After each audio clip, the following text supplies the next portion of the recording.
ये देखिए, हम इससे अधिकांश लोगों को ऐसा लगता है कि जो लोग वर्कआउट करते हैं या फिर किसी भी तरह का फिजिकल एक्टिविटी करते हैं उन्हें ही केवल प्रोटीन की नीड होती है, लेकिन आप गलत हो। क्योंकि किसी भी इंसान को हेल्दी और फिट रहने के लिए 0.8 ग्राम पर केजी बॉडी वेट के हिसाब से प्रोटीन की नीड होती है। यानी कि अगर कोई व्यक्ति 60 केजी का है तो उसे कम से कम हर दिन 40 से 45 ग्राम प्रोटीन चाहिए ही, अगर उसे फिट रहना है और हेल्दी रहना है तो। और वहीं अगर आप किसी भी तरह का फिजिकल एक्टिविटी करते हो, एक्सरसाइज करते हो, जिम जाते हो, तो जो प्रोटीन की मात्रा है वो और ज्यादा बढ़ जाती है और पर केजी बॉडी वेट के हिसाब से आपको 1.5 से 2 ग्राम की प्रोटीन की नीड होती है। यानी कि अगर आपका वेट 60 केजी है तो आपको 80 से 90 ग्राम प्रोटीन चाहिए, तभी आपके मसल्स तेजी से बनेगी और आपकी बॉडी बनने लगेगी। और इसीलिए आज की इस वीडियो में मैं आपको कुछ ऐसी चीजों के बारे में बताऊंगा जिसमें प्रोटीन की मात्रा सबसे अधिक होती है। तो बिना समय को ज्यादा बर्बाद ना करते हुए आते हैं अपने पहले चीज पर, जो कि है अंडे। आपको एक पूरे अंडे में लगभग 6 ग्राम तक प्रोटीन मिलती है, जिसमें 4 ग्राम प्रोटीन इसके व्हाइट वाले भाग में होता है और बाकी का 2 ग्राम इसके येलो वाले भाग में। और इसके येलो वाले हिस्से में प्रोटीन के अलावा आपको 5 ग्राम तक फैट भी मिल जाती है। और इसीलिए अगर आप अंडे से केवल प्रोटीन को लेना चाहते हो तो आपको इसके केवल व्हाइट वाले हिस्से को खाना चाहिए। और अंडे के व्हाइट वाले भाग में मिलने वाले प्रोटीन की सबसे खास बात यह होती है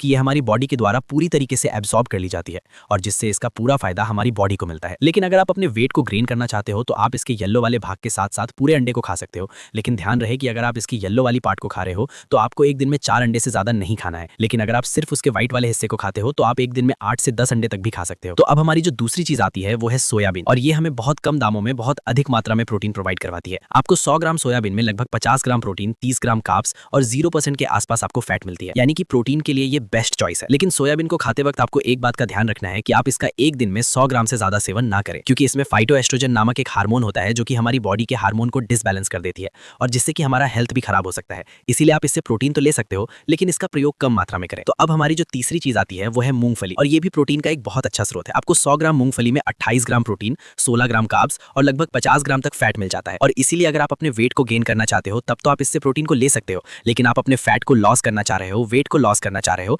तो आपको मूंगफली का सेवन नहीं करना है, क्योंकि इसमें काफी हद तक गुड फैट की मात्रा होती है जो कि आपके वजन को घटाने की जगह उल्टा बढ़ाने लगेगी। तो अब हमारी जो चौथा चीज आता है वो है चना, मूंग और जितने भी तरह के दाल है। देखिए, दाल कोई प्रोटीन का बहुत अच्छा स्रोत माना जाता है, और ऐसा इसलिए क्योंकि आपको 100 ग्राम दाल में 25 से 28 ग्राम तक प्रोटीन, लगभग 60 से 65 ग्राम तक कार्ब्स और वहीं फैट की बात करें तो सिर्फ 1 से 2 ग्राम मिलता है। और यही कारण है कि जो लोग अपने वेट को जल्दी बढ़ाना चाहते हैं वैसे लोग अपनी डाइट में कार्ब्स को जरूर ऐड करते हैं। तो अब हमारी जो पांचवी चीज है वो है पनीर। देखिए, आपको पनीर के 100 ग्राम में लगभग 18 ग्राम प्रोटीन और वहीं फैट लगभग 20 ग्राम और कार्ब्स 5 से 6 ग्राम। लेकिन देखिए, जो पनीर होता है वो एक तरह का कंप्लीट प्रोटीन फूड है, क्योंकि इसमें 9 के 9 अमाइनो एसिड पाए जाते हैं और इसीलिए ये जो लोग नॉनवेज नहीं खाते हैं उसके लिए पनीर सबसे बेस्ट होता है प्रोटीन के लिए। तो अब हमारी जो छठी चीज आती है वो है मिल्क, यानी कि दूध। आपको लगभग 500 ml दूध में 17 से 18 ग्राम प्रोटीन, 5 ग्राम फैट और लगभग 20 ग्राम तक कार्ब्स और भरपूर मात्रा में कैल्शियम मिलती है, जो कि आपके हड्डियों को मजबूत बनाने के लिए सबसे ज्यादा जरूरी है। देखिए, आप किसी भी तरह का फिजिकल एक्टिविटी करते हो, रनिंग करते हो या फिर वर्कआउट करते हो, अगर आपकी हड्डियां मजबूत है ना तो आप इस फिजिकल लेवल की फील्ड में बहुत अच्छे परफॉर्म कर पाओगे।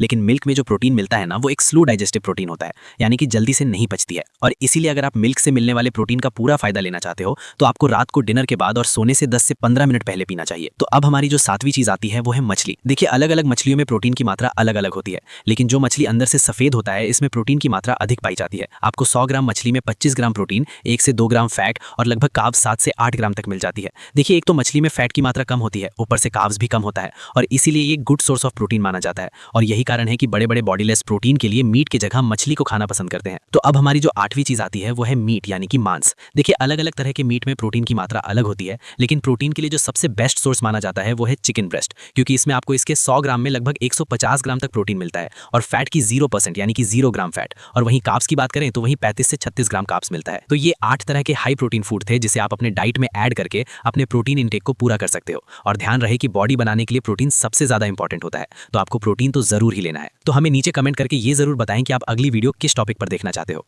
और साथ ही इसी तरह के और भी वीडियोस को देखने के लिए चैनल को सब्सक्राइब करके बेल आइकन को दबाना बिल्कुल भी ना भूलें। तो वीडियो देखने के लिए दिल से धन्यवाद।